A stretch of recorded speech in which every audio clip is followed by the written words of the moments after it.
hard conversations. Let's talk about how to have hard conversations. We all have this kind of a conversation sooner or later, no? And this is a topic that I wanted to share with you, that I go through this as well. I'm sure like every one of you watching this video, we're all going through hard conversations. Now, at one point, we have to have them. We cannot avoid them. And most of us, we're not trained. Don't know how to say, what to say, and we just react. We not think of it. We're not prepared for this. We just do it for the sake of doing it, of a reaction, of an emotion.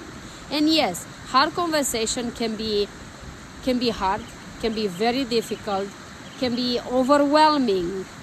And this doesn't have to be this way every single time. How do we have hard conversations? Whatever is with a member of a partner, whatever is with your family member, a colleague, a friend, it comes a point in a time where we have it's a need that we have to say something, and it might not be pleasant for the other person. We're all going through this, but we don't know how to do it. And I will tell you from my own opinion, sometimes I suck at it, and I had to learn how to do this. How do we do it? First thing, don't wing it. Most of us, we in general, when we want to have we are about to have a hard conversation, is either in the midst of a chaotic day, like we are busy, things are happening, and something happened, and I just need to say it.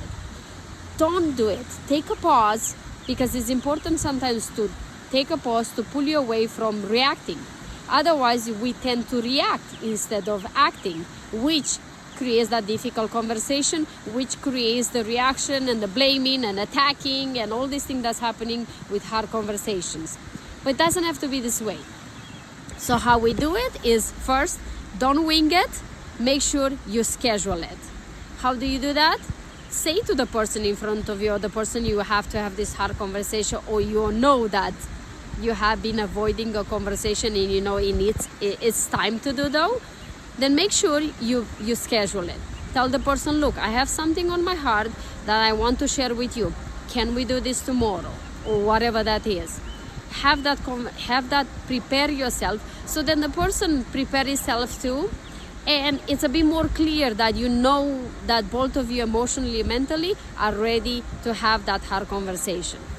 The number two, second, is when you have the conversation, make sure that when you have that conversation, don't just vomit on the other person. Don't just start attacking and blaming. Instead of using you never listen to me, you doing all these things, you never take the trash. When you do that, the other person is gonna feel attacked. And imagine that someone else would do that to you. How would you feel? You will feel attacked too, correct? But if you change from you, actually use statements like I.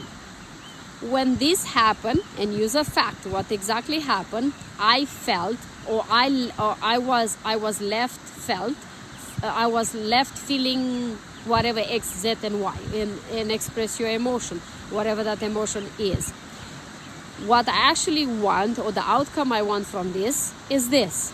What I want to happen is this. So now you're telling the other person what exactly you want. When you do this, you're not attacking nobody. It's not coming as an attack. It's actually inviting the person inside of your mind. So then they see what you think and what's happening there, because they don't know. They cannot guess what is inside of your head and what you're thinking and what you're actually feeling.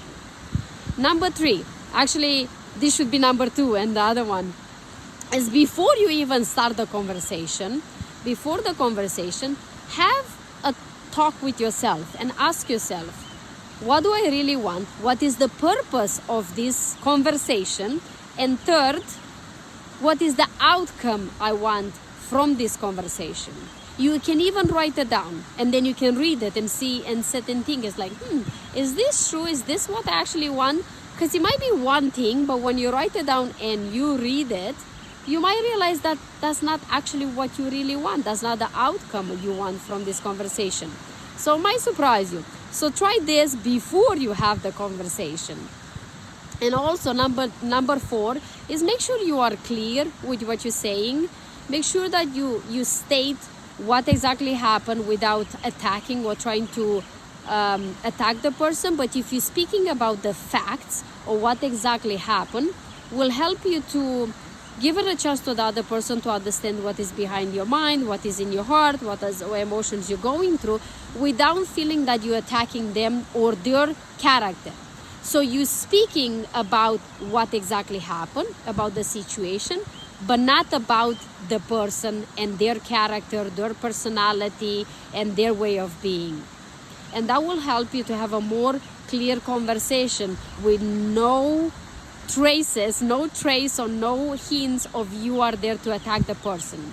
Because let's be honest, how the person in front of you doesn't like to be attacked, we don't like to be attacked and be blamed and being, finger pointed to what exactly we really want to hear. Is what we want to hear is to understand the person beside us, and what we really want as well is other person is to understand us and what we're going through. That's why we make sure we are clear with what we want to say, what is the outcome. We make sure we use statements like I felt this way when this happened, this was the emotions, this was the thing that came through my mind. And make sure that you are clear with what you're saying. Use facts of the situation, not attacking the person and their character and their personality. And the most important for sure is make sure that you go with your open heart to listen as well, not just talk all the time, but listen. Make sure you listen to the person beside you.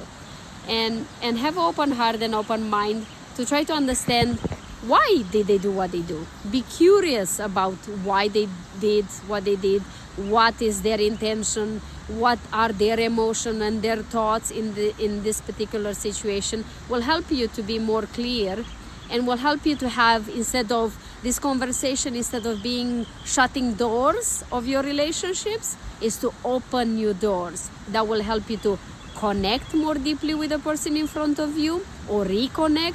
Will help you also to understand the person in front of you, know them, and also build more like deep, strong trust with the person in front of you. So hard conversation doesn't have to be so hard, as we know how to do them in a more beneficial way for both of the parties, for me and for the person I'm speaking with. And that will be something that I would like to challenge you to maybe think, what is one conversation or hard conversation you've been avoiding for a long time? And think of it that you know that it comes the time to discuss it, or if it's bothering you, and without that conversation the relationship is kind of like unstable.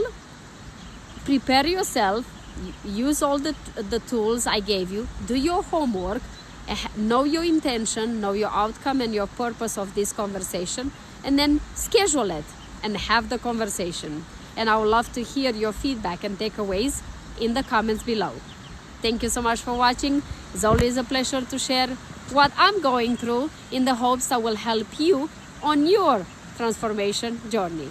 Thank you so much, everyone.